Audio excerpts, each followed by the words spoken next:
We are the 99%. We are the 99%. We are the 99%. We are the 99%. We will not falter. We will not fail. We are the 99%. Shirley, right now I'm about 1 block from Zuccotti Park in the financial district of New York City. It's 3 a.m. and there are hundreds of police.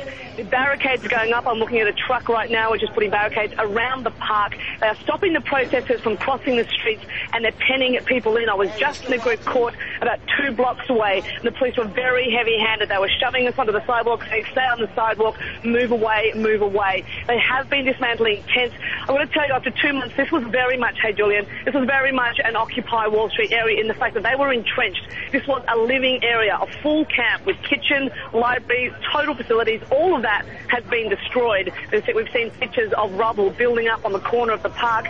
These police are intent on getting rid of these protesters. Just to add there, the New York Mayor, Michael Bloomberg, has tweeted and said that the protesters can move in after the dismantling of the park and the cleaning up has been done. I'd say that's not too far away now, but of course there won't be much left for the protesters to return to. After about 5 minutes of warning, they came in here, stormed in, completely thrashing all tents with knives and different tools of sorts, just basically demolishing the place. People's pets that were inside, being held inside of tents, were trampled and stomped to death. All persons must temporarily leave the park.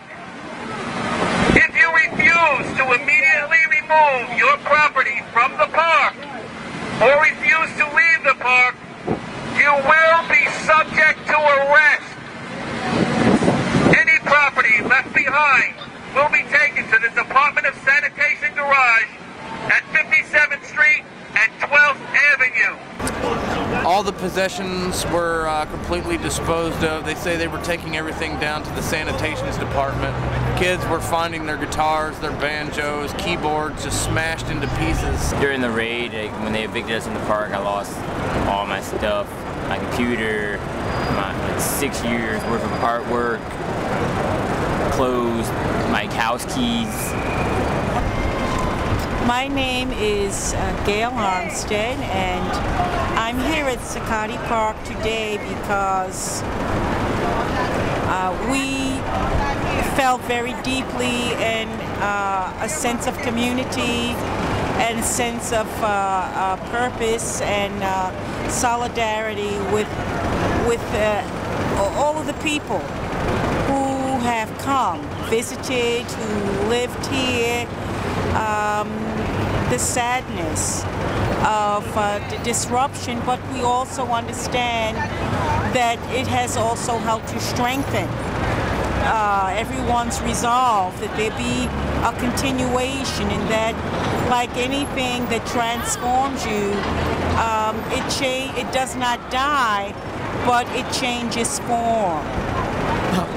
I personally just want to see people take responsibility, not just all of corporate America, but government and everyone who's involved, and just take responsibility for the kind of state the economy is in. And I think at least all of us are responsible for where we are today.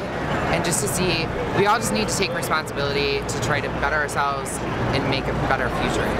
Yeah. I definitely think that wealth should be better distributed, and the way that people that are lower income are treated and what they have available for them is almost sad in a country as expansive and great as America is.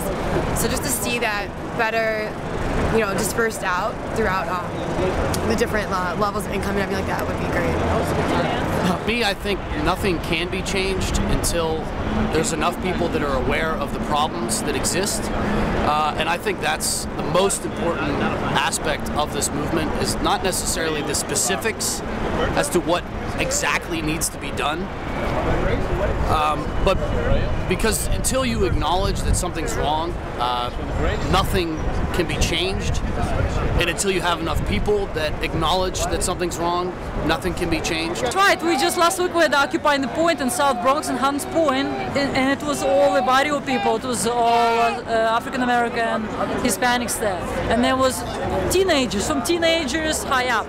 I mean, old ladies, and they joining. It's amazing how many people joining this right now all over the country and all over doing different barrios. People know, and foreigners are very aware. They know what's going on too, as long as they can read. Even if they can read in Spanish, I mean, okay, that's all in Spanish there too. I mean, this movement is so diverse. You got young, old, black, white, Asian, Dominican, people coming from all over the world to take part in this. I think it's very diverse, and I think it's a lot more reflective of the people that are in these areas that are, or in the income levels that are struggling and really need this change. And I think I mean, you can look around here and see that there are a diverse mix of people from every background. And so I think that's what's interesting, is that it's not just a certain type of person, it's everyone. And whether you're rich or poor, this economy has affected everyone. And I think it doesn't matter who you are, how much money you have, there are issues with the state of the U.S.